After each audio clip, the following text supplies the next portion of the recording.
جب تک تم توبہ نہ کر لو تب تک اللہ رب العزت کے دیے ہوئے رزق سے کچھ نہیں کھاؤ گے، کچھ نہیں پیو گے۔ اس بندے نے کہا اے شیخ، یہ آپ بخوبی جانتے ہیں کہ جو کچھ ہمارے پاس ہے، ہم جو کچھ کھاتے ہیں، ہم جو کچھ پیتے ہیں، یہ سب رب کریم کا عطا کیا ہوا ہے۔ ایسا کوئی رزق ہی نہیں ہے دنیا میں جو اس رب کا عطا کیا ہوا نہ ہو۔ اگر میں کچھ کھاؤں گا ہی نہیں تو زندہ کیسے رہوں گا؟ آپ نے فرمایا کہ اے شخص،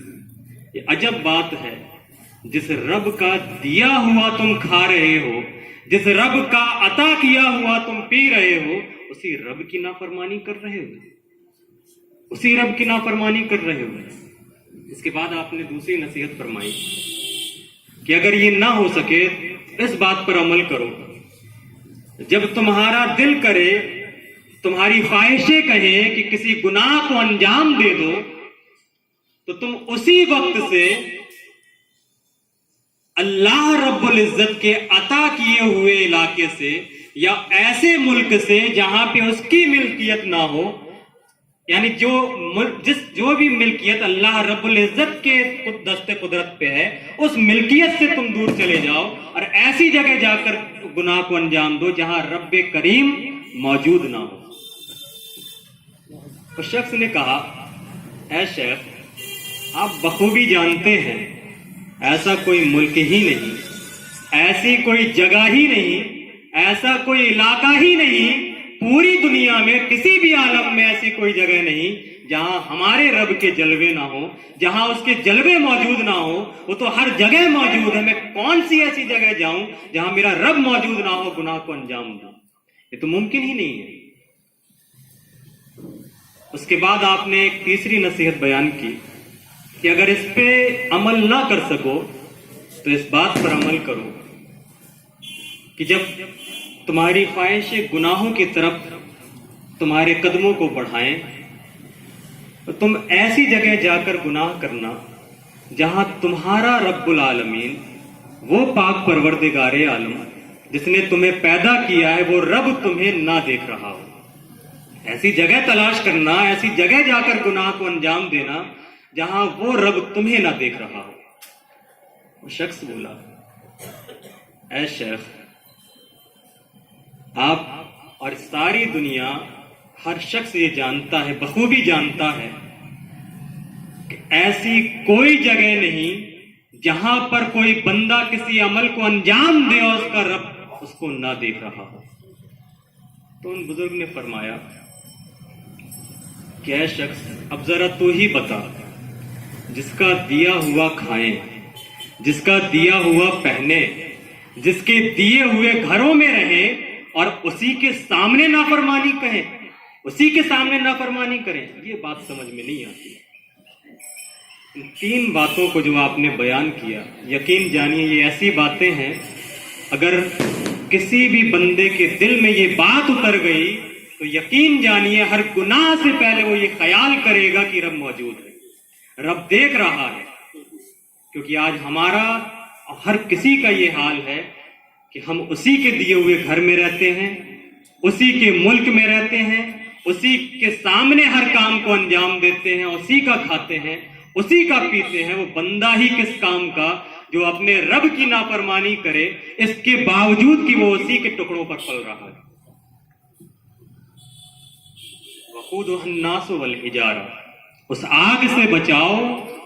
جس آگ کا ایندھن انسان اور پتھر ہے۔ ایک بات تو ہے کہ بمشکل یا عام طور سے ہم اپنے کو تو بچا لیتے ہیں، کسی طرح عمل کر گئے اور اپنے دامن کو بچا لیا، لیکن ہمارے رب تعالیٰ نے اپنے بندوں تک یہ میسج پہنچایا ہے کہ اپنے آپ کو تو بچاؤ لیکن اپنے گھر والوں کو بھی اس آگ سے بچاؤ۔ ایک سوال جو پیدا ہوتا ہے کہ اپنے آپ کو تو ہم بچا لیتے ہیں لیکن اپنے گھر والوں کو ہم کس طرح بچائیں، کس طرح ہم محفوظ رکھیں ان کو؟ تو یہی سوال سیدنا عمر فاروق رضی اللہ عنہ نے سرکار صلی اللہ علیہ وسلم سے کیا تھا کہ میرے آقا، ہم اپنی جانوں کو، اپنے آپ کو تو اس عذاب سے، اس دوزخ کی آگ سے محفوظ کر لیتے ہیں، لیکن اپنے گھر والوں کو ہم کس طرح محفوظ کریں؟ تو آقا صلی اللہ علیہ وسلم نے فرمایا کہ اپنے گھر والوں کو اگر محفوظ کرنا ہے تو رب نے تمہیں جن کاموں کو کرنے کا حکم دیا ہے ان کاموں کو کرنے کا حکم اپنے گھر والوں کو دو، اور جن کاموں سے تمہیں روک دیا ہے کہ ان کاموں کو انجام نہ دینا، ان کاموں سے اپنے گھر والوں کو روکو۔ اب ذرا ہم غور کریں، کیونکہ میں نے کہا تھا میرا ٹارگیٹ والدین اور اولاد ہوں گی۔ ماں باپ وہ ٹیچر ہیں، وہ استاد ہیں جو سب سے پہلے اپنے بچوں کو سکھاتے ہیں، جن کو دیکھ کر اولاد ہر طریقے کو سیکھتی ہے، انہی کو دیکھ کر بڑی ہوتی ہے۔ امام غزالی رحمۃ اللہ علیہ نے فرمایا ہے کہ جب کوئی چھوٹا ہوتا ہے، بچہ ہوتا ہے، تو اس کے اندر دو صلاحیت ہوتی ہیں، وہ اچھائی کو بھی قبول کر سکتا ہے، وہ برائی کو بھی قبول کر سکتا ہے۔ اب یہ ڈیپینڈ اس کے ماں باپ پر کرتا ہے کہ وہ اس کو اچھائی کی طرف موڑ دیں یا اس کو برائی کی طرف موڑ دیں۔ ایک بڑی ہی عجب بات ہے، آج وہ ماں باپ جو اپنے بچوں سے شدید محبت کرتے ہیں، کوئی ایسے ماں باپ نہ ہوں گے، کوئی ایسے والدین نہ ہوں گے جو اپنے بچوں سے محبت نہ کرتے ہیں، لیکن آپ یقین جانیے محبت ہی ایسی چیز ہے، اگر صحیح طریقے پر ہو تو ہمیں آباد کر دے گی، اور اس کا طریقہ اگر غلط ہو جائے تو ہمیں برباد کر دے گی۔ اب ذرا ہم اس بات پر غور کریں، ہم اپنی اولاد سے اگر محبت کرتے ہیں،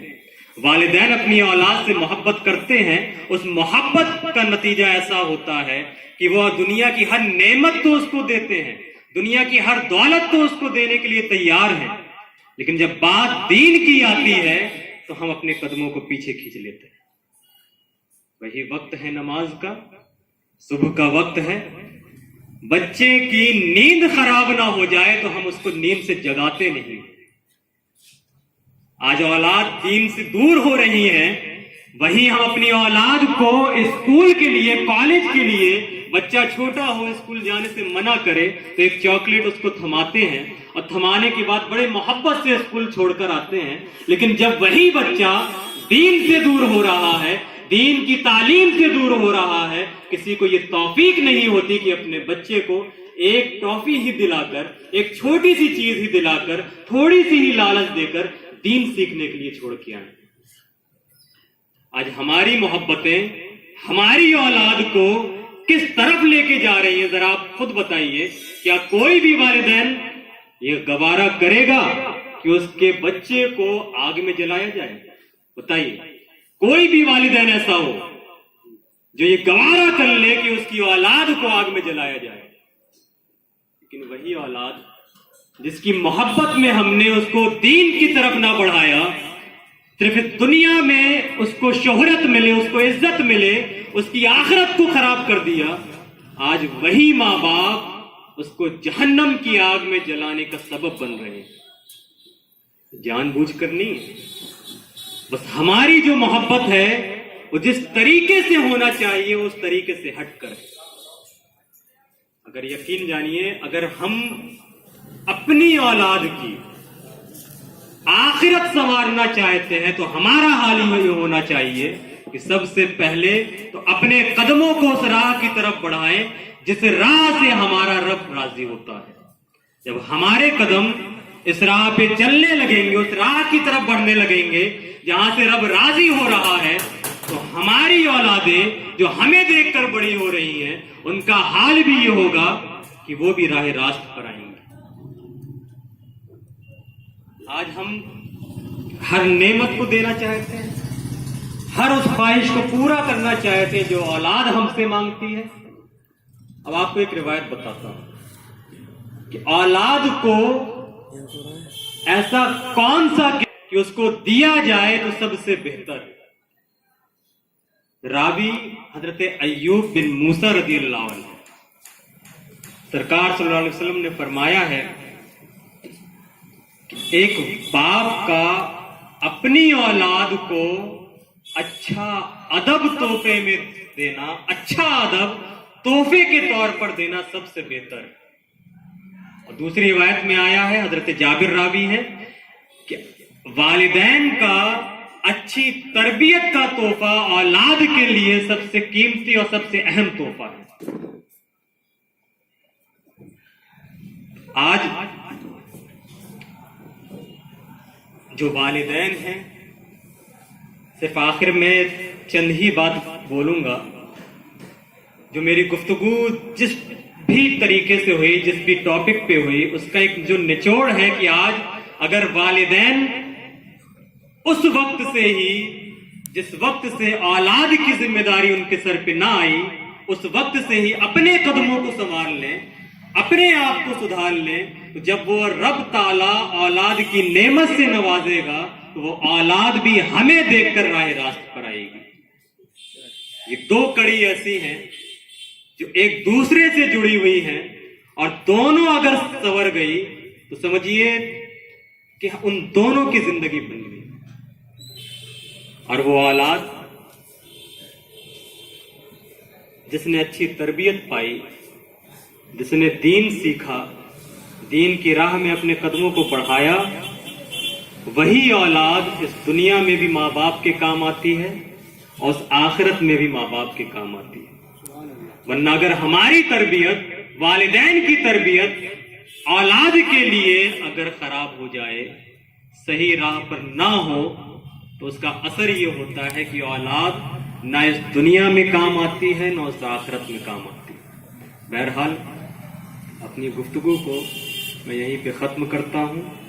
اور رب تعالیٰ سے دعا کرتا ہوں کہ میرے مولا کہنے اور سننے میں جو بھی غلطیاں ہو گئی ہوں، آقا صلی اللہ علیہ وسلم کے صدقے اور طفیل اس کو معاف فرما دے، اور ہم سبھی کو عمل کرنے کی توفیق عطا فرما دے۔ السلام علیکم ورحمۃ اللہ وبرکاتہ۔